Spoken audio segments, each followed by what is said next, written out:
ಪಂಚಾಯಿತಿ ವಿಶೇಷ ಕಾರ್ಯಕ್ರಮಕ್ಕೆ ಸ್ವಾಗತ. ನಾನು ಹರಿಪ್ರಸಾದ್. ದಿನದ ಪ್ರಮುಖ ಸುದ್ದಿಗಳ ನಿಖರ ವರದಿ, ಯಾವುದೇ ಪಕ್ಷಪಾತವಿಲ್ಲದ ನೇರ ಮಾತು, ನಿಮ್ಮನ್ನ ದಾರಿ ತಪ್ಪಿಸದ ವಿಶ್ವಾಸಾರ್ಹ ವಿಶ್ಲೇಷಣೆ. ಇದುವೇ ನ್ಯೂಸ್ 18ನ ಪಂಚಾಯಿತಿ. ಚಾಮುಂಡಿ ಬೆಟ್ಟ ಯಾರಿಗೆ ಸೇರಿದ್ದು?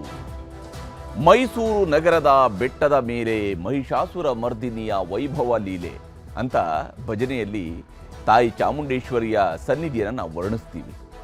ತಾಯಿ ಚಾಮುಂಡೇಶ್ವರಿ ನೆಲೆಸಿರುವ ಚಾಮುಂಡಿ ಬೆಟ್ಟ ಯಾರಿಗೆ ಸೇರಿದ್ದು? ಈ ಪ್ರಶ್ನೆಯ ಮೂಲ ರಾಜ್ಯದ ಉಪಮುಖ್ಯಮಂತ್ರಿಗಳಾಗಿರುವ DK ಶಿವಕುಮಾರ್ ಅವರ ಮಾತು. ಇದುವೇ ಇವತ್ತಿನ ಪಂಚಾಯಿತಿಯ ಮೊದಲ ಸುದ್ದಿ, ಬೆಟ್ಟದ ಪ್ರಶ್ನೆ. ನಿಜ, ಇದು ಚಾಮುಂಡಿ ಬೆಟ್ಟಕ್ಕಿಂತಲೂ ಕೂಡ ಎತ್ತರವಾಗಿರುವಂತಹ ಪ್ರಶ್ನೆ. ಚಾಮುಂಡಿ ಬೆಟ್ಟ ಯಾರಿಗೆ ಸೇರಿದ್ದು? ಅದು ಹಿಂದೂಗಳಿಗೆ ಸೇರಿದ್ದಲ್ಲ ಅಂತ DCM DK ಶಿವಕುಮಾರ್ ಅವರು ಹೇಳ್ಕೊಂಡಿದ್ದಾರೆ. ಹಿಂದೂಗಳ ಆಸ್ತಿ ಅಲ್ಲ ಅಂತ ತಮ್ಮ ಮಾತಿಗೆ ಸಮರ್ಥನೆ ಕೊಡುವಾಗ ಅದು ಸರ್ಕಾರದ ಆಸ್ತಿ ಅಂತ ಹೇಳಿದ್ದಾರೆ. ಮುಜರಾಯಿ ಇಲಾಖೆಗೆ ಸೇರಿದ್ದು ಅಂತ ಹೇಳ್ತಿದ್ದಾರೆ. ಹಾಗಿದ್ದರೆ ಹಿಂದೂ ಧಾರ್ಮಿಕ ಮತ್ತು ಧರ್ಮಾದಾಯಗಳ ದತ್ತಿ ಇಲಾಖೆ ಇದು ಯಾರಿಗೆ ಸೇರಿದ್ದು? ಹಿಂದೂಗಳಿಗೆ ಸೇರಿದ್ದ ಹೌದೋ ಅಲ್ವೋ? ಈ ಪ್ರಶ್ನೆ ಕೂಡ ಮೂಡುತ್ತೆ. ಯಾಕಂದ್ರೆ ಹಿಂದೂ ಧಾರ್ಮಿಕ ಮತ್ತು ಧರ್ಮಾದಾಯಗಳ ದತ್ತಿ ಇಲಾಖೆಯನ್ನೇ ನಾವು ಮುಜರಾಯಿ ಇಲಾಖೆ ಅಂತ ಕರೆಯೋದು. ಹಿಂದೂಗಳ ಶ್ರದ್ಧಾ ಕೇಂದ್ರವನ್ನ ಹಿಂದೂಗಳಿಗೆ ಸೇರಿದ್ದು ಅಂತ ಹೇಳೋದ್ರಲ್ಲಿ ಜಾತ್ಯತೀತ ಮನೋಭಾವ ಹೇಗೆ ಅಡ್ಡ ಬರುತ್ತೆ? ಇದು ಮೂಲ ಪ್ರಶ್ನೆ. ಈ ಮೂಲ ಪ್ರಶ್ನೆ DK ಶಿವಕುಮಾರ್ ಅವರ ಮಾತಿನಿಂದ ಹುಟ್ಟುಕೊಂಡಿದೆ. ಅದು ಹಿಂದೂಗಳ ಶ್ರದ್ಧಾ ಕೇಂದ್ರ ಅಂತ ಹೇಳಿದ ತಕ್ಷಣ ಅದೇನು ಜಾತ್ಯತೀತ ವಿರೋಧ ಆಗುತ್ತೆ? ಅದು ಶಿವಕುಮಾರ್ ಅವರು ಬೇಕು ಅಂತಲೇ ಚಿನ್ನದ ತಟ್ಟೆ ಮೇಲಿಟ್ಟು ಅಸ್ತ್ರವನ್ನ ಕೊಟ್ಟಾಗ ಅದನ್ನ ಬೇಡ, ನಾವಿದನ್ನು ಮುಟ್ಟೋದಿಲ್ಲ ಅಂತೇಳಿ ತಿರಸ್ಕರಿಸಿ ಓಡಿ ಹೋಗುವಂತ ಕೆಲಸವನ್ನು ಬಿಜೆಪಿಯವರು ಮಾಡೋದಕ್ಕೆ ಸಾಧ್ಯ ಇದೆಯಾ? ಅವರಿಗೂ ಕೂಡ ಶಿವಕುಮಾರ್ ಅವರ ಮಾತು ಈಗ ಬರೀ ಅಸ್ತ್ರ ಮಾತ್ರ ಅಲ್ಲ, ತಾಯಿ ಚಾಮುಂಡಿಯ ಕೈಯಲ್ಲಿರುವಂತಹ ತ್ರಿಶೂಲದಂತೆ ಸಿಕ್ಕಿದೆ. ಹೀಗಾಗಿ ಅದರಿಂದ DK ಶಿವಕುಮಾರ್ ಮಾತ್ರವಲ್ಲ, ಕಾಂಗ್ರೆಸ್ ಪಕ್ಷವನ್ನು ಕೂಡ ಚುಚ್ಚೋದಕ್ಕೆ ಶುರು ಮಾಡಿದ್ದಾರೆ. ಬಾನು ಮುಷ್ತಾಕ್ ಅವರು ದಸರಾ ಉದ್ಘಾಟನೆ ಮಾಡಬಾರದು ಅಂತ ವಿರೋಧದ ಬಾವುಟ ಹಿಡಿದು ಹೊರಟಿದ್ದ ಬಿಜೆಪಿ ನಾಯಕರಿಗೆ ಶಿವಕುಮಾರ್ ಅವರ ಮಾತು ಈಗ ಹಬ್ಬದೂಟವನ್ನ ಬಡಿಸಿದಂತೆ ಆಗಿದೆ. ಈಗ ಇದರ ಸುತ್ತಲೂ ಬಹಳ ದೊಡ್ಡ ಚರ್ಚೆ ಶುರುವಾಗಿದೆ, ಬಹಳ ದೊಡ್ಡ ಆರೋಪ ಪ್ರತ್ಯಾರೋಪ ಶುರುವಾಗಿದೆ. ಕಾಂಗ್ರೆಸ್ ನಾಯಕರುಗಳು ಅದನ್ನು ಸಮರ್ಥನೆ ಮಾಡುವ ಬರದಲ್ಲಿ ಅದು ಮುಜರಾಯಿ ಇಲಾಖೆಗೆ ಸೇರಿದ್ದು ಅಂತ ಹೇಳ್ತಿದ್ದಾರೆ. ಮುಜರಾಯಿ ಇಲಾಖೆ ಯಾರಿಗೆ ಸೇರಿದ್ದು? ಇದಕ್ಕಾದ್ರೂ ಉತ್ತರ ಕೊಡಬೇಕಲ್ವಾ? ಅದು ಯಾವುದಕ್ಕೆ ಸಂಬಂಧಿಸಿದ್ದು ಮುಜರಾಯಿ ಇಲಾಖೆ? ಅದನ್ನಾದ್ರೂ ಸರ್ಕಾರ ಹೇಳಬೇಕಲ್ವಾ? ಇಂಥ ವಿಚಾರಗಳನ್ನ, ಸರಳವಾಗಿರುವಂತಹ ವಿಚಾರಗಳನ್ನ ಬೆಟ್ಟ ಮಾಡೋದು, ಉಗುರಲ್ಲಿ ಹೋಗೋದನ್ನ ಬೆಟ್ಟ ಮಾಡಿದ್ದು ಅಂತ ಹೇಳ್ತಾರಲ್ಲ, ಅದು ಇಂಥದ್ದು. ಆ ವಿಚಾರದಲ್ಲಿ ಈಗ ನಡೀತಾ ಇರುವಂಥದ್ದು ಬೆಟ್ಟದ ಪ್ರಶ್ನೆ. ರಾಜವಂಶಸ್ಥರು ಹಾಗೂ ಕೊಡಗು ಮೈಸೂರು ಲೋಕಸಭಾ ಕ್ಷೇತ್ರದ ಸಂಸದರಾಗಿರುವಂತಹ ಯದುವೀರ್ ಅವರು ಕೂಡ ಈಗಾಗಲೇ ಈ ವಿಚಾರಕ್ಕೆ ಸಂಬಂಧಪಟ್ಟಂತೆ ಆಕ್ಷೇಪ ಎತ್ತಿದ್ದಾರೆ. ಶೋಭಾ ಕರಂದ್ಲಾಜೆ ಅವರು ಕಿಡಿಕಾರಿದ್ದಾರೆ. ಪ್ರತಾಪ್ ಸಿಂಹ ಅವರಂತೂ ಬದಲಿನಲ್ಲೇ ಮಾತನಾಡ್ತಾ ಇದ್ದಾರೆ. ಅದರ ಬಗ್ಗೆ ವಿವರವಾದಂತಹ ವರದಿಯನ್ನು ತೋರಿಸ್ತೀನಿ ಇವತ್ತಿನ ಪಂಚಾಯಿತಿಯ ಮೊದಲ ಸುದ್ದಿಯಲ್ಲಿ. ಇನ್ನು ಇವತ್ತಿನ ಪಂಚಾಯಿತಿಯ ಎರಡನೇ ಸುದ್ದಿ, ಬುರುಡೆ ಹಿಂದೆ ಯಾರು? ಬುರುಡೆ ತಂದಿದ್ದ ಚಿನ್ನಯ್ಯನ ವಿರುದ್ಧ SIT ಹೊಸದಾಗಿ FIR ಅನ್ನು ದಾಖಲಿಸಿದೆ. ಇದರ ಜೊತೆಗೆ ಬುರುಡೆಯ ಹಿಂದಿನ ಕೈಗಳು ಯಾರವು ಅನ್ನುವಂತಹ ಹುಡುಕಾಟ ಶುರುವಾಗಿದೆ. ಈಗಾಗಲೇ ಬುರುಡೆ ಚಿನ್ನಯ್ಯನಿಗೆ ಆಶ್ರಯ ಕೊಟ್ಟ ತಿಮರೋಡಿ ಬ್ರದರ್ಸ್ ಮನೆಯಲ್ಲಿ ತಪಾಸಣೆ ಮಾಡಲಾಗಿದೆ. ಮೊಹಜರು ಮಾಡಿ ಸಾಕ್ಷಿಗಳನ್ನು ಸಂಗ್ರಹಿಸಿದ್ದಾರೆ. ಅವರ ಮನೆಯಲ್ಲೇ ಆತನಿಗೆ ವಾಸ್ತವ್ಯ ಹೂಡೋದಕ್ಕೆ ವ್ಯವಸ್ಥೆ ಮಾಡಿರೋದ್ರ ಬಗ್ಗೆ ಸಾಕ್ಷಿಗಳು ಸಿಕ್ಕಿದ್ದಾವೆ. ಮತ್ತು ಇದು ಪೊಲೀಸರಿಗೆ ಗೊತ್ತಿತ್ತು, ಅದೇನು ನಿಗೂಢವಾಗಿದ್ದಂಥ ವಿಚಾರ ಅಲ್ಲ. ಏನು ಸಡನ್ ಆಗಿ SIT ಅವರಿಗೆ ಅವರ ಮನೆಯಲ್ಲಿ ವಾಸ್ತವ್ಯ ಹೂಡಿದ್ದ ಅನ್ನುವಂಥದ್ದು ಸಡನ್ ಆಗಿ ಗೊತ್ತಾಗಿರುವಂಥ ವಿಚಾರ ಅಲ್ಲ. ಈಗಾಗಲೇ ಅಲ್ಲಿ ಹೋಗಿ ಪೊಲೀಸರು, ಗಸ್ತಿನಲ್ಲಿದ್ದಂತಹ ಪೊಲೀಸರು, ಬೀಟ್ ಪೊಲೀಸರು ಹೋಗಿ ಸಹಿ ಹಾಕೊಂಡು, ಯಾಕಂದರೆ ಸರ್ಕಾರವೂ ಕೂಡ ಸದರದಲ್ಲೇ ಕೊಟ್ಟಿರ್ತಕ್ಕಂತಹ ಮಾಹಿತಿಯ ಪ್ರಕಾರ, ಗೃಹ ಸಚಿವರು ಹೇಳಿದಿರೋ ಮಾಹಿತಿಯ ಪ್ರಕಾರ ಆತನಿಗೆ ಸಾಕ್ಷಿ ರಕ್ಷಣೆಯ ಕಾಯ್ದೆಯ ಅಡಿಯಲ್ಲಿ, ಅವನಿಗೆ ವಿಟ್ನೆಸ್ ಪ್ರೊಟೆಕ್ಷನ್ ಆ್ಯಕ್ಟ್ನ ಅಡಿಯಲ್ಲಿ ಆತನಿಗೆ ರಕ್ಷಣೆಯನ್ನು ಕೊಡಲಾಗಿದೆ. ಆತ ಇದ್ದಂತಹ ಸ್ಥಳದಲ್ಲಿ CCTVಯನ್ನು ಅಳವಡಿಸಲಾಗಿತ್ತು. ಇವೆಲ್ಲವನ್ನು ಕೂಡ ಹೇಳಿದೆ, ಸರ್ಕಾರನೇ ಹೇಳಿದೆ. ಅದು ಸರ್ಕಾರಕ್ಕೂ ಕೂಡ ಗೊತ್ತಿತ್ತು, ಆತನಿಗೆ ಆ ಪ್ರೊಟೆಕ್ಷನ್ ಅನ್ನು ಕೊಡಬೇಕು. ಹಾಗಾಗಿ ಅಲ್ಲಿ ವಾಸ್ತವ್ಯದಲ್ಲಿ ಇದ್ದ. ಆದರೆ ವಾಸ್ತವದಲ್ಲಿ ಅವನಿಗೆ ಅಲ್ಲಿ ವಾಸ್ತವ್ಯಕ್ಕೆ ವ್ಯವಸ್ಥೆ ಮಾಡಿದಂಥವರು ಆತನ ಪೂರ್ವಾಪರವನ್ನು ಹಾಗಾದರೆ ತಿಳ್ಕೊಳ್ಳಿಲ್ವಾ? ಅವ್ರು ಯಾಕೆ ಆತನ ಬೆಂಬಲಕ್ಕೆ ನಿಂತರು ಅನ್ನುವಂಥದ್ದು ಒಂದು ಪ್ರಶ್ನೆ. ಎರಡನೇದು, ಆತ ಇವ್ರ ಮನೆಗೆ ಬಂದು ಉಳ್ಕೊಳ್ತಾನಲ್ಲ, ಹಾಗೆ ಮನೆಗೆ ಬರೋ ಸಂದರ್ಭದಲ್ಲಿ ಈ ಬುರುಡೆಯ ಬಗ್ಗೆ, ಆ ಬುರುಡೆ ತಂದು ಕೊಟ್ಟಿದ್ಯಾರು, ಬುರುಡೆ ಅವನೇ ತಗೊಂಡು ಬಂದಿದ್ದ, ಬುರುಡೆಯನ್ನು ಆತನಿಗೆ ಒದಗಿಸಿದಂಥವ್ರು ಯಾರು, ಎಲ್ಲದರ ಬಗ್ಗೆ ಅವರೇನಾದರೂ ಕೇಳ್ಕೊಂಡಿದ್ದಾರಾ, ಎಲ್ಲ ವಿಚಾರಗಳ ಬಗ್ಗೆಯೂ ಕೂಡ ತನಿಖೆ ಆಗ್ತದೆ. ಮತ್ತು ಈಗ ಹೊಸದಾಗಿ FIR ದಾಖಲಾಗಿದೆ. ಈ FIR ಯಾರಿಗೆಲ್ಲ ಸಂಕಷ್ಟವನ್ನು ತಂದಿಡುತ್ತೆ ಅನ್ನೋದನ್ನು ಕೂಡ ವಿವರಿಸ್ತೀನಿ ಇವತ್ತಿನ ಪಂಚಾಯಿತಿಯ 2ನೇ ಸುದ್ದಿಯಲ್ಲಿ. ಈಗ ಮೊದಲ ಸುದ್ದಿಯ ಕಡೆಗೆ ಹೋಗೋಣ. ಬಹಳ ಮುಖ್ಯವಾಗಿ ಬೆಟ್ಟದ ಪ್ರಶ್ನೆಯನ್ನ ಎತ್ತಿದ್ದಾರೆ ಉಪಮುಖ್ಯಮಂತ್ರಿಗಳಾಗಿರುವ DK ಶಿವಕುಮಾರ್. ಚಾಮುಂಡಿ ಬೆಟ್ಟ, ಚಾಮುಂಡಿ ತಾಯಿಯನ್ನ ನಾಡದೇವತೆ ಎಂದು ಕರಿತೀವಿ, ನಾಡದೇವಿ ಎಂದು ಕರಿತೀವಿ. ರಾಜಕೀಯ ಪಕ್ಷಗಳವರ ರಾಜಕೀಯದ ರ್ಯಾಲಿಗಳು ನಡೆಯೋದಕ್ಕಿಂತ ಮುಂಚಿತವಾಗಿ ನಾಡದೇವಿಗೆ ಹೋಗಿ ನಾಡದೇವಿಯ ದರ್ಶನವನ್ನು ಪಡ್ಕೊಂಡು ಬರುತ್ತದೆ ಸಾಮಾನ್ಯ. ಚುನಾವಣೆಯ ಸಂದರ್ಭದಲ್ಲಿ ಶಿವಕುಮಾರ್ ಅವರು ಕೂಡ ಅಲ್ಲೇ ಹೋಗಿ ಸಿದ್ದರಾಮಯ್ಯನವರ ಜೊತೆಗೆ ಹೋಗಿ ತಮ್ಮ ಪಂಚ ಗ್ಯಾರಂಟಿಗಳಿಗೆ ಪೂಜೆ ಮಾಡಿಸಿ ಅರ್ಚನೆ ಮಾಡಿಸ್ಕೊಂಡು ಬಂದಿದ್ದರು ದೇವಿಯ ಆಶೀರ್ವಾದವನ್ನು ಪಡ್ಕೊಳ್ಳೋದಕ್ಕೆ ಬೇಕಾಗಿ. ಆ ಮೂಲಕವಾಗಿ ಅದನ್ನು ರಾಜ್ಯದ ಜನರಿಗೆ ನಾವು ಕೊಡ್ತೀವಿ ಅಂತೇಳಿ ದೇವಿಯ ಸನ್ನಿಧಿಯಲ್ಲಿನೇ ಖಾತ್ರಿಪಡಿಸಿದ್ರು, ನಾವು ಗ್ಯಾರಂಟಿ ಕೊಡ್ತೀವಿ, ಯಾವುದೇ ಕಾರಣಕ್ಕೂ ಇದನ್ನು ಕೊಡೋದಿಲ್ಲ ಅನ್ನುವಂಥ ಪ್ರಶ್ನೆನೇ ಬರಲ್ಲ ಅನ್ನುವಂತಹ ಖಾತ್ರಿಯನ್ನು ಮೂಡಿಸುವ ಕೆಲಸವನ್ನು ಮಾಡಿದರು. ಅವತ್ತು ಅವರಿಗೆ ಬೇಕಾಗಿದ್ದು ಕೂಡ ಚಾಮುಂಡಿ ಬೆಟ್ಟವೇ, ಚಾಮುಂಡಿ ತಾಯಿಯ ಸನ್ನಿಧಿಯೇ. ಆದರೆ ಈಗ ಚಾಮುಂಡಿ ಸನ್ನಿಧಿಯ ವಿಚಾರದಲ್ಲಿ ಅದು ಹಿಂದೂಗಳಿಗೆ ಸೇರಿದ್ದಲ್ಲ ಅನ್ನುವಂತಹ ಮಾತು ಇದೆಯಲ್ಲ, ಹಿಂದೂಗಳದ್ದು ಮಾತ್ರ ಅಲ್ಲ ಅನ್ನುವಂಥದ್ದು ಇದೆಯಲ್ಲ, ಇದು ಯಾವ ರೀತಿಯಾದಂತಹ ಪ್ರಶ್ನೆ? ರವಿನ ವರದಿಯನ್ನು ತೋರಿಸ್ತೀನಿ. ನಾಡದೇವತೆ ಅಂತ ಇದು ಸರ್ಕಾರದ ಆಸ್ತಿ. ಬ್ರದರ್ಸು ಅಂತ ಕರೆಯುವಂತ DK ಶಿವಕುಮಾರ್ ಅವರಿಂದ ಈ ಧರ್ಮದ ಬಗ್ಗೆ ನಮಗೆ ತಿಳುವಳಿಕೆ ಬೇಕಾಗಿಲ್ಲ. ಬೆಟ್ಟ ಹಿಂದೂಗಳ ಆಸ್ತಿನೇ ಆಗ್ಬೇಕಾಗಿದೆ. ಇವತ್ತು ಸಹ ಒಂದು ಹಿಂದೂ ಆಸ್ತಿನೇ, ಅದರಲ್ಲಿ ಏನೋ ಒಂದು ಅನುಮಾನ ಇಲ್ಲ. ಮುಜರಾಯಿ ಆಸ್ತಿ ಆದ ತಕ್ಷಣ ಅದು ಹಿಂದೂಗಳ ಆಸ್ತಿ ಅಲ್ಲ ಅಂತ ಅರ್ಥನ ನಿಮ್ದು? ಮುಜರಾಯಿ ಆಸ್ತಿ. ಸರ್ಕಾರದ ನಿರ್ಧಾರವನ್ನ ವಿರೋಧಿಸುವುದು ವಿರೋಧ ಪಕ್ಷದ ಜವಾಬ್ದಾರಿ ಎಂಬ ಕಾರಣಕ್ಕೋ ಅಥವಾ ಬಾನು ಮುಷ್ತಾಕ್ ಅವರು ಹೇಳಿದ್ದ ಅದೊಂದೇ ಒಂದು ಮಾತಿನ ಕಾರಣಕ್ಕೋ ಬಿಜೆಪಿ ನಾಯಕರು ದಸರಾ ಉದ್ಘಾಟನೆಯನ್ನ ವಿರೋಧಿಸಲು ಶುರು ಮಾಡಿದ್ದಾರೆ. ಇದು ಇನ್ನೂ ಶುರು ಅಷ್ಟೇ. ಅಷ್ಟರಲ್ಲಿ ರಾಜ್ಯದ ಉಪಮುಖ್ಯಮಂತ್ರಿ DK ಶಿವಕುಮಾರ್ ದಸರಾ ಉದ್ಘಾಟನೆಯನ್ನು ಪಕ್ಕಕ್ಕೆ ಸರಿಸಿ ಬಾನುವಿನಿಂದ ಬೆಟ್ಟಕ್ಕೆ ವಿವಾದವನ್ನು ತಂದು ನಿಲ್ಲಿಸಿದ್ದಾರೆ.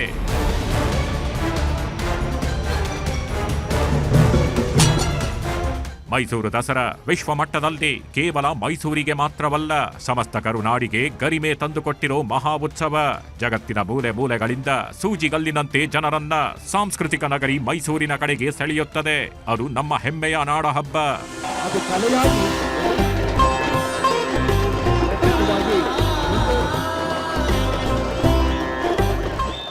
ಈ ವರ್ಷ ಪ್ರತಿಷ್ಠಿತ ಬೂಕರ್ ಅಂತಾರಾಷ್ಟ್ರೀಯ ಪ್ರಶಸ್ತಿ ಸ್ವೀಕರಿಸುವ ಕನ್ನಡದ ಹಿರಿಯ ಸಾಹಿತಿ ಬಾನು ಮುಷ್ತಾಕ್ ಅವರನ್ನು ಮೈಸೂರು ದಸರಾ ಉದ್ಘಾಟಕಿಯಾಗಿ ಸರ್ಕಾರ ಆಹ್ವಾನಿಸಿತ್ತು. ಇದೇ ವಿಚಾರ ಈಗ ಭಾರೀ ವಿವಾದ ಸೃಷ್ಟಿಸಿದೆ. ಕೇವಲ ವಿವಾದ ಮಾತ್ರ ಅಲ್ಲ, ಇದು ರಾಜ್ಯದಲ್ಲಿ ಧಾರ್ಮಿಕ ಯುದ್ಧಕ್ಕೂ ಕಾರಣವಾಗಿದೆ.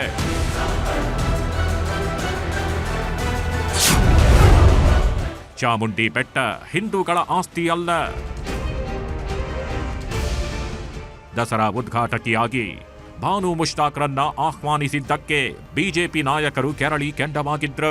ತಾಯಿ ಚಾಮುಂಡೇಶ್ವರಿಯನ್ನು ನಂಬದ ಅಲ್ಪಸಂಖ್ಯಾತ ಬಾನು ಮುಷ್ತಾಕ್ರನ್ನ ಆಹ್ವಾನಿಸಿದ್ದೇಕೆ ಎಂದು ಪ್ರಶ್ನಿಸಿದ್ರು. ಇನ್ನು ಒಂದು ಹೆಜ್ಜೆ ಮುಂದೆ ಹೋದ ಕೇಂದ್ರ ಸಚಿವೆ ಶೋಭಾ ಕರಂದ್ಲಾಜೆ ಯಾವುದೇ ಕಾರಣಕ್ಕೂ ಬಾನು ಮುಷ್ತಾಕ್ರನ್ನು ಚಾಮುಂಡಿ ಬೆಟ್ಟ ಹತ್ತಲು ಬಿಡಲ್ಲ ಅಂತ ಆಕ್ರೋಶ ಹೊರಹಾಕಿದ್ರು. ಶೋಭಾ ಮಾತಿಗೆ ತಿರುಗೇಟು ಕೊಡುವ ಭರದಲ್ಲಿ ನಿನ್ನೆ ಪ್ರತಿಕ್ರಿಯೆ ನೀಡಿದ್ದ DCM DK ಶಿವಕುಮಾರ್ ಬೆಟ್ಟ ಹತ್ತೋಕೆ ಬಿಡಲ್ಲ ಎಂದು ನೀವು ವಿರೋಧ ಮಾಡೋಕೆ, ಚಾಮುಂಡಿ ಬೆಟ್ಟವೇನು ಹಿಂದೂಗಳ ಆಸ್ತಿಯಲ್ಲ, ಅದು ಸರಕಾರಕ್ಕೆ ಸೇರಿದ್ದು ಅಂತ ಹೇಳಿದ್ರು. ಈ ಹೇಳಿಕೆ ಈಗ ವಿವಾದದ ಬಿರುಗಾಳಿಯನ್ನೇ ಎಬ್ಬಿಸಿದೆ.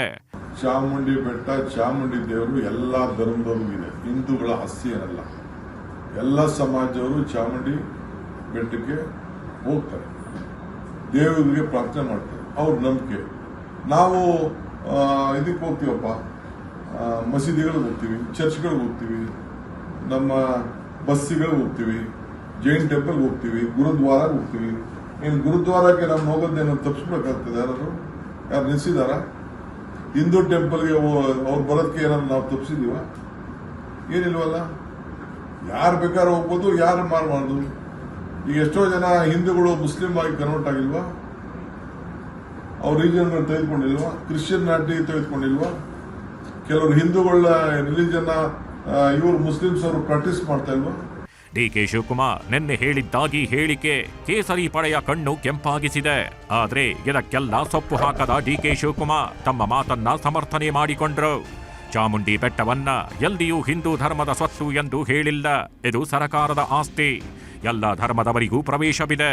ನಾಡಹಬ್ಬ ದಸರಾದಲ್ಲಿ ವಿದೇಶಿಗರು, ವಿವಿಧ ಧರ್ಮದವರು ಭಾಗಿಯಾಗ್ತಾರೆ. ಮಹಾರಾಜರೇ ವಿದೇಶಿಗರನ್ನ ದಸರಾ ಕಾರ್ಯಕ್ರಮಕ್ಕೆ ಆಹ್ವಾನಿಸ್ತಿದ್ರು. ಹೀಗಿರುವಾಗ ಚಾಮುಂಡಿ ಬೆಟ್ಟಕ್ಕೆ ಯಾಕೆ ಧರ್ಮದ ಕಟ್ಟುಪಾಡು ಹೇರಬೇಕು ಅಂತ ತಮ್ಮ ಮಾತನ್ನ ಸಮರ್ಥಿಸಿಕೊಂಡ್ರು. ಇಂದಿನ ರಾಜವಂಶಸ್ ಮತ್ತು ನಮ್ಮ ಸರ್ಕಾರ ಎರಡೂ ಸೇರಿ ಇದನ್ನ ನಾಡ ದೇವತೆ ಅಂತ ಕರೆದಿದ್ದಾರೆ. ನಾವು ಕೂಡ ನಮ್ಮ ನಾಡ ದೇವತೆ ಅಂತ ನಾವು ಕರೆದಿದ್ದೀವಿ. ಇದು ಸರ್ಕಾರದ ಆಸ್ತಿ. ಈಗ ಸರ್ಕಾರದ ಆಸ್ತಿ ಹಿಂದೂ ಧರ್ಮದಲ್ಲಿ ಇಲ್ಲ ರಾಜವಂಶಸ್ಥರಾಗಲಿ ಮೊದಲಿಂದ ಕೂಡ ಇದು ಬರೀ ಹಿಂದೂಗಳು ಮಾತ್ರ ಈ ದೇವಸ್ಥಾನಕ್ಕೆ ಬರಬೇಕು ಅಂತ ಇಲ್ಲ.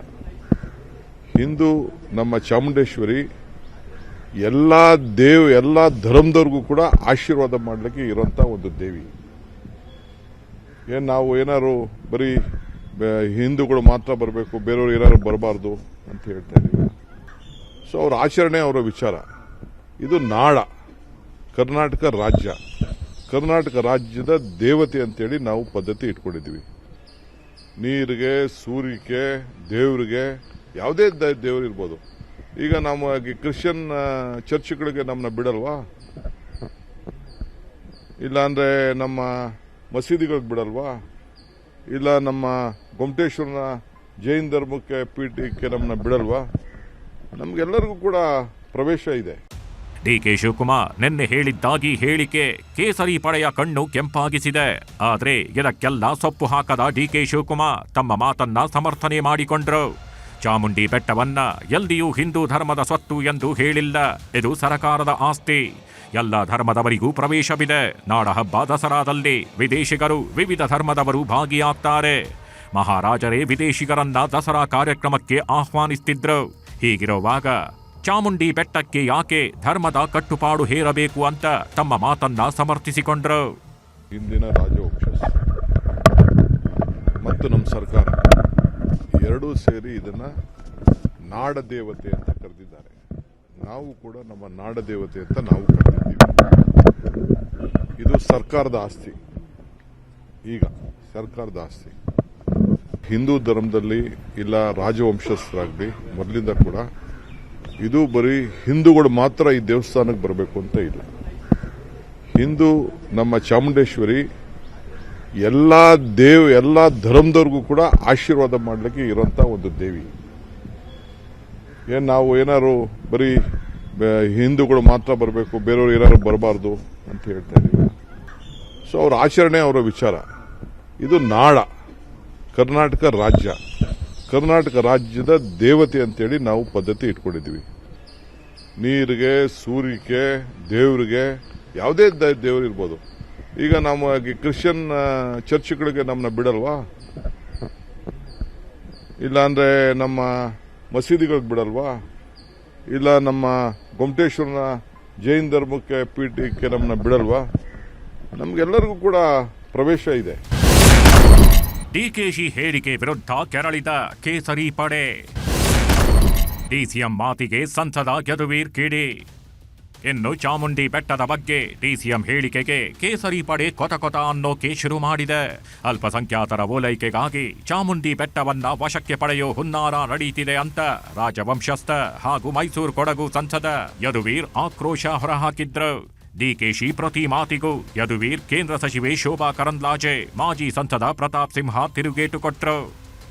ಅವ್ರ ಪಾಪ ಅವ್ರಿಗೆ ಈಗ ಬಿಜೆಪಿ ಜೊತೆ ಸೇರ್ಕೊಂಡ್ಬಿಟ್ಟಿದಾರಲ್ಲ, ಅವ್ರ ಹಿಸ್ಟ್ರಿ ಮರ್ತು ಬಿಟ್ಟಿದ್ದಾರೆ. ಅವ್ರ ಹಿಸ್ಟ್ರಿ ಮರ್ತು ಬಿಟ್ಟಿದ್ದಾರೆ. ನಾನೊಬ್ಬ ಹಿಂದೂ, ನಾನು ಚಾಮುಂಡೇಶ್ವರಿ ಆ ತಾಯಿ ಬಗ್ಗೆ ಅಪಾರವಾದಂತ ವಿಶ್ವಾಸ ಇಟ್ಕೊಂಡು ಅತ್ಯಂತ ಒಂದು ಗಂಭೀರ ಒಂದು ಸಮಸ್ಯೆ ಇರುವಾಗ ಇಂಥ ಒಂದು ಹಾಸ್ಯಾಸ್ಪದ ಹೇಳಿಕೆ ಹೇಳಿ ಆ ವಿಚಾರವನ್ನು ಮುಚ್ತಾರೆ. ಏನು ಧರ್ಮಸ್ಥಳದ ಗಂಭೀರವಾದಂತಹ ಆರೋಪಗಳು, ಅದ್ರ ಬಗ್ಗೆ ಒಂದೊಂದು ಸತ್ಯಗಳು ಬರ್ತಾ ಇರುವಂತದ್ದು ಮುಚ್ಚೋದಕ್ಕೆ ಇಂಥ ಒಂದು ಹಾಸ್ಯಾಸ್ಪದ ಹೇಳಿಕೆ ಹೇಳ್ತಾ ಇದಾರೆ ಅಂತ ಸಹಜವಾಗಿ ನಮ್ಗೆ ಒಂದು ಪ್ರಶ್ನೆ ಇದೆ. ಚಾಮುಂಡಿ ಬೆಟ್ಟ, ಚಾಮುಂಡಿ ದೇವರು ಎಲ್ಲಾ ಧರ್ಮದವ್ರಿಗೂ ಇದೆ. ಹಿಂದೂಗಳ ಆಸ್ತಿ ಏನಲ್ಲ. ಎಲ್ಲ ಸಮಾಜದವರು ಚಾಮುಂಡಿ ಬೆಟ್ಟಕ್ಕೆ ಹೋಗ್ತಾರೆ, ದೇವರಿಗೆ ಪ್ರಾರ್ಥನೆ ಮಾಡ್ತಾರೆ, ಅವ್ರ ನಂಬಿಕೆ. ನಾವು ಇದಕ್ಕೆ ಹೋಗ್ತೀವಪ್ಪ, ಮಸೀದಿಗಳಿಗೆ ಹೋಗ್ತೀವಿ, ಚರ್ಚ್ಗಳಿಗೆ ಹೋಗ್ತೀವಿ, ನಮ್ಮ ಬಸ್ಸಿಗಳಿಗೆ ಹೋಗ್ತೀವಿ, ಜೈನ್ ಟೆಂಪಲ್ ಹೋಗ್ತೀವಿ, ಗುರುದ್ವಾರ ಹೋಗ್ತೀವಿ. ಇನ್ ಗುರುದ್ವಾರಕ್ಕೆ ನಮ್ಮ ಹೋಗೋದೇನು ತಪ್ಪಿಸ್ಬೇಕಾಗ್ತದೆ? ಯಾರು ನಿಲ್ಸಿದಾರ? ಚಾಮುಂಡಿ ಬೆಟ್ಟದ ಬಗ್ಗೆ ಅಂದ್ರೆ ಇದು ಹಿಂದೂಗಳ ಆಸ್ತಿ ಅಲ್ಲ ಅಂತ ಹೇಳಿ. ಇವತ್ತು ಮುಜರಾಯಿಯಲ್ಲಿ ಯಾವ್ಯಾವ ದೇವಸ್ಥಾನ ಇದೆ ಅದೆಲ್ಲವೂ ಕೂಡ ಸರ್ಕಾರದ ಪ್ರಾಪರ್ಟಿ. ಸರ್ಕಾರದ ಪ್ರಾಪರ್ಟಿಯನ್ನು ಹಿಂದೂಗಳದ ಅಲ್ಲ ಅಂತಂದ್ರೆ ಏನು ಮಾಡಕ್ಕೆ ಹೊರಟಿದ್ದೀರಿ ನೀವು? ಏನು ಹೇಳಕ್ಕೆ ಹೊರಟಿದ್ದೀರಿ? ಯಾವ ಸಂದೇಶವನ್ನ ನೀವು ಕನ್ನಡಿಗರಿಗೆ, ಕರ್ನಾಟಕಕ್ಕೆ, ದೇಶಕ್ಕೆ ಕೊಡಕ್ಕೆ ಹೊರಟಿದ್ದೀರಿ? ನಾನೇನು ಹಿಂದೂ ಅಲ್ಲಂತ ನಾನು ಯಾರನ್ನು ಹೋಲಿಕೆ ಮಾಡಕ್ಕೆ ಮಾತಾಡ್ತಾ ಇಲ್ಲ. ಎಲ್ಲರಿಗೂ ಅವಕಾಶ ಸಿಗಬೇಕು. ಪ್ರಾರ್ಥನೆ ನಮ್ಮ ಸ್ವತ್ತಲ್ಲ, ನಮ್ಮ ಮನೆ ನಮ್ಮ ಸ್ವತ್ತು. ಯಾವುದು ಇದು ನಮ್ಮ ಸ್ವತ್ತು, ವೈಯಕ್ತಿಕವಾದ ಮನೆ. ಆದರೆ ಹಾಗಂತ ನಾನು ಪಬ್ಲಿಕ್ ದೇವಸ್ಥಾನ ನಾನು ಎಲ್ಲರನ್ನೂ ಕರೀತೀನಪ್ಪ. ನೀವು ಹೇಳಿ, ಯಾವ್ದು ಹಿಂದೂ ದೇವಸ್ಥಾನದಲ್ಲಿ ಬೇರೆಯವ್ರನ್ನ ಬರಬೇಡ ಅಂತ ಹೇಳಿದ್ದಾರೆ? ಯಾವ್ದಾದ್ರು ಒಂದು ದೇವಸ್ಥಾನದಲ್ಲಿ ಹೇಳಿ. ಯಾವ ದರ್ಗದಲ್ಲಿ ಮಕ್ಕಾ ಮದೀನಾ ಅಲ್ಲಿ ಬಿಟ್ರೆ ಬೇರೆ ಕಡೆ ಎಲ್ಲೂ ಕೂಡ ಬರಬೇಡ ಅಂತ. ಯಾವ ಚರ್ಚಲ್ಲಿ ನಮ್ಮನ್ನ ಹೋಗ್ಬೇಡ ಅಂತ ಹೇಳಿದ್ದಾರೆ ಹೇಳಿ? ಗುರುದ್ವಾರಗಳಲ್ಲಿ ಎಲ್ಲಿ ಹೋಗ್ಬೇಡ ಅಂತ ಹೇಳಿದ್ದಾರೆ ಕೇಳಿ? ಶಿವಕುಮಾರ್ ಅವರ ಮೂಗಿನ ಕೆಳಗಿರುವಂತ ಕನಕಪುರದಲ್ಲಿ ಕಪಾಲಿ ಬೆಟ್ಟ ಇದೆ. ಕಪಾಲಿ ಬೆಟ್ಟವನ್ನೇ ಏಸು ಬೆಟ್ಟವಾಗಿ ಮಾಡಿದಂತಹ ಒಡ ಹುಟ್ಟಿದವ್ರನ್ನ ಬ್ರದರ್ಸ್ ಅಂತ ಕರೆಯುವಂಥದ್ದೇ ಬೇರೆ ಕಷ್ಟ ಆಗಿದೆ ಇವತ್ತು. ಅಂಥದ್ರಲ್ಲಿ ಅನ್ಯ ಆರಾಧನಾ ಪದ್ಧತಿಯನ್ನು ಹೊಂದಿರೋರನ್ನ ಬ್ರದರ್ಸು ಅಂತ ಕರೆಯುವಂತ ಡಿ ಕೆ ಶಿವಕುಮಾರ್ ಅವರಿಂದ ಈ ಧರ್ಮದ ಬಗ್ಗೆ ನಮಗೆ ತಿಳುವಳಿಕೆ, ಜ್ಞಾನ ಬೇಕಾಗಿಲ್ಲ. ಹೀಗೆ ಬಿಜೆಪಿ ನಾಯಕರು ಬಯಸಿದ ರೀತಿಯಲ್ಲೇ ಡಿಸಿಎಂ ಮಾತುಗಳು ಬಂದಿವೆ. ಹಿಂದೂಗಳ ಆಸ್ತಿಯಲ್ಲ ಎಂದು ಚಾಮುಂಡೇಶ್ವರಿ ಬೆಟ್ಟದ ಬಗ್ಗೆ ಹೇಳಿದಾಗ ಅದು ನಾಡಿನ ಆಸ್ತಿ ಎಂಬ ಉದ್ದೇಶ ಡಿಸಿಎಂ ಅವರದ್ದಾಗಿದ್ರು. ಅವರು ಆಡಿದ ಮಾತು ಬಿಜೆಪಿಗೆ ದೊಡ್ಡ ಅಸ್ತ್ರವಾಗಿ ಸಿಕ್ಕಿದೆ. ಧಾರ್ಮಿಕ ಶ್ರದ್ಧಾ ಕೇಂದ್ರದ ವಿಚಾರದಲ್ಲಿ ಸ್ವಲ್ಪ ಎಚ್ಚರ ತಪ್ಪಿ ಮಾತನಾಡಿದ್ರು ಅದು ಮುಳುವಾಗುತ್ತದೆ. ಭಾನು ಅವರಿಗೆ ಸೀಮಿತವಾಗಿದ್ದ ಮೈಸೂರು ದಸರಾ ಉದ್ಘಾಟನೆ ವಿಚಾರವನ್ನು ಡಿಸಿಎಂ ಡಿಕೆ ಶಿವಕುಮಾರ್ ಈಗ ಬೆಟ್ಟಕ್ಕೆ ಎಳೆದೊಯ್ದು ನಿಲ್ಲಿಸಿದ್ದಾರೆ. ಚಾಮುಂಡಿ ಬೆಟ್ಟ ಹಾಗಿದ್ರೆ ಯಾರ ಆಸ್ತಿ ಅನ್ನೋದನ್ನು ಹೇಳಿ ಎಂದು ಕೇಂದ್ರ ಸಚಿವೆ ಶೋಭಾ ಕರಂದ್ಲಾಜೆ ಸವಾಲೆಸೆದಿದ್ದಾರೆ. ಈ ಮೂಲಕ ಡಿಸಿಎಂ ಮಾತು ಬಿಜೆಪಿ ಪಾಲಿಗೆ ಬ್ರಹ್ಮಾಸ್ತ್ರದಂತೆ ಸಿಕ್ಕಿದೆ. ವಿರೋಧಕ್ಕೆ ಕಾರಣವಾಯ್ತ ಬಾನು ಮುಷ್ತಾಕ್ ಮಾತು. ಇಷ್ಟಕ್ಕೂ ಬಾನು ಮುಷ್ತಾಕ್ ಅವರು ದಸರಾ ಉದ್ಘಾಟನೆ ಮಾಡಬಾರದು ಅಂತ ವಿರೋಧಿಸೋದಕ್ಕೆ ಬಿಜೆಪಿಗೆ ಅಸ್ತ್ರವಾಗಿ ಸಿಕ್ಕಿರೋದು ಅವರ ಒಂದು ಭಾಷಣದ ತುಣುಕು. 2023ರಲ್ಲಿ ಹಾವೇರಿ ಸಾಹಿತ್ಯ ಸಮ್ಮೇಳನಕ್ಕೆ ಪ್ರತಿಯಾಗಿ ಬೆಂಗಳೂರಿನಲ್ಲಿ ಆಯೋಜಿಸಿದ್ದ ಜನಸಾಹಿತ್ಯ ಸಮ್ಮೇಳನವನ್ನು ಉದ್ಘಾಟಿಸಿ ಮಾತನಾಡಿದ್ದ ಬಾನು ಮುಷ್ತಾಕ್ ಕನ್ನಡವನ್ನು ತಾಯಿ ಭುವನೇಶ್ವರಿ ಮಾಡಿ ಮಂದಹಾಸದಲ್ಲಿ ಕುಳಿರಿಸಿ ಬಾವುಟವನ್ನ ಅರಿಶಿನ ಕುಂಕುಮಕ್ಕೆ ಹೋಲಿಸಿ ಅಲ್ಪಸಂಖ್ಯಾತರನ್ನು ಸಂಪೂರ್ಣವಾಗಿ ಹೊರಗಿಟ್ಟಿದ್ದೇಕೆ ಎಂದು ಪ್ರಶ್ನಿಸಿದ್ರು. ಕನ್ನಡವನ್ನ ಭಾಷೆಯಾಗಿ ಬೆಳೀಲಿಕ್ಕೆ, ಕನ್ನಡವನ್ನ ಭಾಷೆಯಾಗಿ ಬಾನು ಮುಷ್ತಾಕ್ ಮಾತಾಡ್ಲಿಕ್ಕೆ, ಆಕೆಯ ಮನೆಯವರು ಮಾತಾಡ್ಲಿಕ್ಕೆ ನೀವು ಅವಕಾಶನೇ ಕೊಡ್ಲಿಲ್ಲ. ಕನ್ನಡವನ್ನ ಕನ್ನಡ ಭುವನೇಶ್ವರಿಯಾಗಿ ಮಾಡಿಬಿಟ್ರಿ. ಕೆಂಪು ಮತ್ತು ಹಳದಿ ಅರಿಶಿನ ಕುಂಕುಮದ ಬಾವುಟವನ್ನ ಹಾಕಿ ಅರಿಶಿನ ಕುಂಕುಮದಲ್ಲಿ ಆಕೆಯನ್ನ ಲೇಪಿತಳನ್ನಾಗಿ ಮಾಡ್ಬಿಟ್ಟು ಆಕೆಯನ್ನ ಕರ್ಕೊಂಡೋಗಿ ಮಂದಾಸನದ ಮೇಲೆ ಕೂರಿಸ್ಬಿಟ್ರಿ. ನಾನು ಎಲ್ಲಿ ನಿಲ್ಲಬೇಕು? ಕನ್ನಡವನ್ನ ಭುವನೇಶ್ವರಿಯಾಗಿ ಒಪ್ಪದ ನೀವು ತಾಯಿ ಚಾಮುಂಡೇಶ್ವರಿಯನ್ನ ನಾಡ ದೇವತೆಯಾಗಿ ಒಪ್ಪಿ ಮಂಗಳಾರತಿ ತಗೊಳ್ತೀರಾ. ವಿಗ್ರಹ ರೂಪದಲ್ಲಿರುವ ಅವಳಿಗೆ ನೀವು ಪುಷ್ಪಾರ್ಚನೆಯನ್ನು ಮಾಡ್ತೀರಾ. ಈಗ ನಿಮ್ಮ ಧರ್ಮ ಅನ್ನೋದು, ನಿಮ್ಮ ಆಚರಣೆ ಅನ್ನೋದು, ನಿಮ್ಮ ಆರಾಧನಾ ಪದ್ಧತಿ ಅನ್ನೋದು ಅಡ್ಡಿ ಆಗಲ್ವಾ? ನೀವು ನಿಮ್ಮ ಧರ್ಮೀಯರು ಯಾರಿದ್ದಾರೆ? ನಿಮಗೆ ಮಾತೃಭಾಷೆ ಕನ್ನಡವಾಗಿದೆಯಾ? ನೀವು ಅದನ್ನ ಮಾತೃಭಾಷೆ ತಮಿಳುನಾಡಿಗೆ ಹೋದ್ರೆ ಮುಸಲ್ಮಾನರಿಗೆ ಮಾತೃಭಾಷೆನೂ ತಮಿಳೇ ಆಗಿದೆ. ಕೇರಳದಲ್ಲಿ ಮಲಯಾಳಂ ಆಗಿದೆ ಮುಸಲ್ಮಾನರಿಗೂ ಮಾತೃಭಾಷೆ. ಆದರೆ ಕರ್ನಾಟಕದಲ್ಲಿರುವಂತ ನಿಮಗೆ ಮಾತೃಭಾಷೆ ಕನ್ನಡವಾಗಿದೆಯಾ? ದಯವಿಟ್ಟು ಅದ್ರ ಬಗ್ಗೆ ಯೋಚನೆಯನ್ನು ಮಾಡಿ, ಅದ್ರ ಬಗ್ಗೆ ಮಾತಾಡಿ. ಬಾನು ಮುಷ್ತಾಕ್ ಅವರ ಸಂಪೂರ್ಣ ಭಾಷಣ ಕೇಳಿಕೊಳ್ಳುವ ಗೋಜಿಗೆ ಹೋಗದೆ ತಮಗೆ ಬೇಕಾದ ತುಣುಕನ್ನ ಮಾತ್ರ ಆಯ್ದುಕೊಂಡು ಅದನ್ನೇ ಮುಂದಿಟ್ಟು ಬಾನು ಮುಷ್ತಾಕ್ ದಸರಾ ಉದ್ಘಾಟಿಸಬಾರದು ಎಂದು ಮೈಸೂರಿನ ಮಾಜಿ ಸಂಸದ ಪ್ರತಾಪ್ ಸಿಂಹ ಖ್ಯಾತೆ ತೆಗೆದಿದ್ರು. ಇಲ್ಲಿ ಮಾಜಿ ಸಂಸದ ಪ್ರತಾಪ್ ಸಿಂಹ ಮೈಸೂರು ರಾಜಕಾರಣದಲ್ಲಿ ತಾವು ಹೊಂದಿರುವ ಹಿಡಿತದ ಹಿನ್ನೆಲೆಯಲ್ಲಿ ಬಾನು ಮುಷ್ತಾಕ್ ವಿಚಾರದಲ್ಲಿ ಆಕ್ಷೇಪ ಎತ್ತುವ ಮೂಲಕ ಹಿಂದುತ್ವದ ಅಜೆಂಡಾ ಮುನ್ನೆಲೆಗೆ ತರುವಲ್ಲಿ ಯಶಸ್ವಿಯಾಗಿದ್ದಾರೆ. ಪ್ರತಾಪ್ ಸಿಂಹ ಮಾತಿಗೆ ಈಗಾಗಲೇ ಬಿಜೆಪಿ ನಾಯಕರಿಂದ ಸರಣಿಯಾಗಿ ಬೆಂಬಲ ವ್ಯಕ್ತವಾಗ್ತಿದೆ. ಇದರ ನಡುವೆಯೇ ಡಿಕೆಶಿ ಎತ್ತಿದ ಮಾತಿನಿಂದಾಗಿ ವಿವಾದ ಚಾಮುಂಡಿ ಬೆಟ್ಟದ ಸುತ್ತಲಾರಂಭಿಸಿದೆ. ಚಾಮುಂಡಿ ಬೆಟ್ಟ ಮುಜರಾಯಿ ಇಲಾಖೆ ಆಸ್ತಿ. ಡಿಸಿಎಂ ಡಿಕೆಶಿ ಬೆನ್ನಿಗೆ ನಿಂತ ಕಾಂಗ್ರೆಸ್ ನಾಯಕರು. ಡಿಕೆ ಶಿವಕುಮಾರ್ ಜೊತೆ ಹೋದಲ್ದಿ ಬಂದಲ್ದಿ ಮುಗಿ ಬೀಳ್ತಿದ್ದಾರೆ. ಹೀಗಾಗಿ ಡಿಕೆಶಿ ಬೆನ್ನಿಗೆ ಕಾಂಗ್ರೆಸ್ ನಾಯಕರು ನಿಂತಿದ್ದು ಅವರ ಹೇಳಿಕೆಯನ್ನ ಸಮರ್ಥಿಸಿಕೊಳ್ತಿದ್ದಾರೆ. ದೆಹಲಿಯಲ್ಲಿ ಮಾತನಾಡಿದ ಸಚಿವ ಎಚ್.ಕೆ. ಪಾಟೀಲ್, ಚಾಮುಂಡೇಶ್ವರಿ ಬೆಟ್ಟ ಮುಜರಾಯಿ ಇಲಾಖೆಯ ಆಸ್ತಿ, ದೇವರಗುಡಿ ಯಾರ ಆಸ್ತಿ ಎಂದು ಚರ್ಚೆ ಮಾಡುವುದೇ ನಮ್ಮ ಸಂಸ್ಕೃತಿಗೆ ತಕ್ಕದ್ದಲ್ಲ ಅಂತ ತಿರುಗೇಟು ಕೊಟ್ರು. ಇದು ಮುಜರಾಯಿ ಆಸ್ತಿ. ಆದ್ದರಿಂದ ಈ ದೇವ್ರ ಗುಡಿನ ಇವನ್ನ ಯಾರ್ದು ಆಸ್ತಿ ಏನು ಆಸ್ತಿ ಅಂಥೇಳಿ ನಾವು ಚರ್ಚೆ ಮಾಡೋದೇ ವಾಸ್ತವಿಕವಾಗಿ ಸರಿಯಾದದ್ದಲ್ಲ. ಅಲೆ ಹಬ್ಬ ಅದೆಲ್ಲ ಸಂದರ್ಭದೊಳಗೆ ಹಿಂದೂಗಳು ಅವರೇ ಅದರಲ್ಲಿ ಭಾಗಿದಾರರಾಗ್ತಾರೆ, ಹೆಜ್ಜೆಗಳನ್ನು ಹಾಕ್ತಾರೆ. ಈ ರೀತಿ ಸೌಹಾರ್ದಮಯ ವಾತಾವರಣದ ಈ ಒಂದು ಕರ್ನಾಟಕದ ಈ ಪರಿಸ್ಥಿತಿ ಇರುವಾಗ ಇದಕ್ಕೆ ಅನವಶ್ಯಕ ರಾಜಕಾರಣ ಬೆಳೆಸಿ ಈ ಒಂದು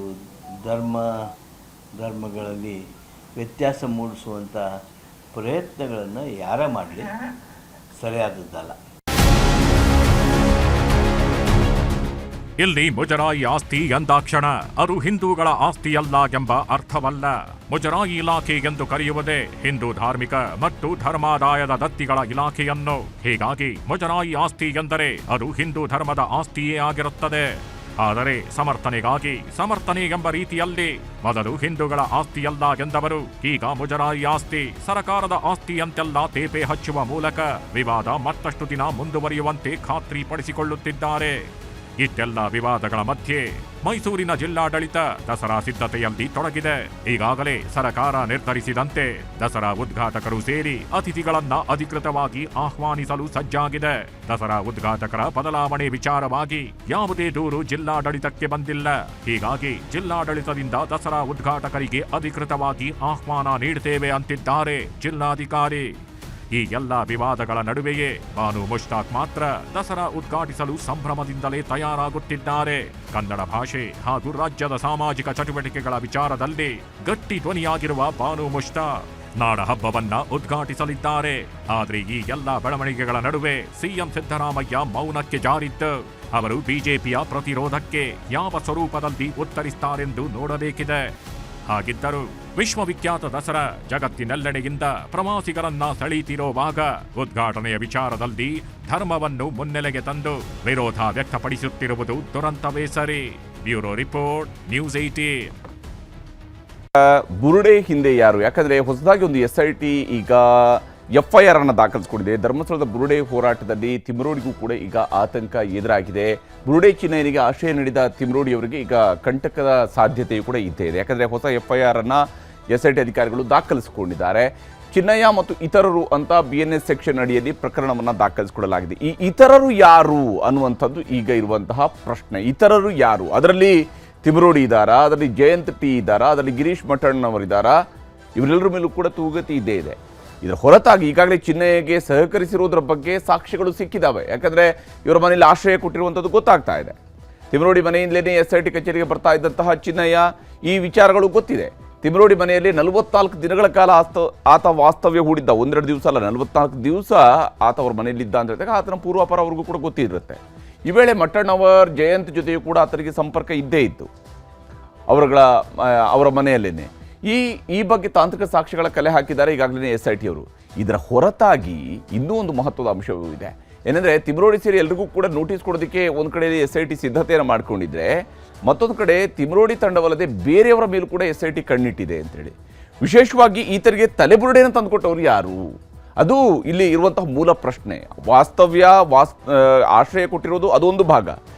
ಬುರುಡೆ ತಂದುಕೊಟ್ಟದ್ದು ಯಾರು? ಅದು ತಿಮ್ರೋಡಿಯವರೇ ತರಿಸ್ಕೊಟ್ಟಿದ್ದ ಅಥವಾ ಬೇರೆ ಯಾರಾದ್ರೂ ತರಿಸ್ಕೊಟ್ಟಿದ್ದಾರೆ? ಆ ತರಿಸ್ಕೊಟ್ಟಿದ್ರೆ ಅದು ಯಾರು?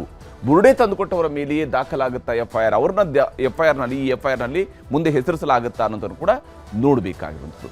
ಇದಾಗಿತ್ತು ಇವತ್ತಿನ ಪಂಚಾಯಿತಿ. ನಮಸ್ಕಾರ.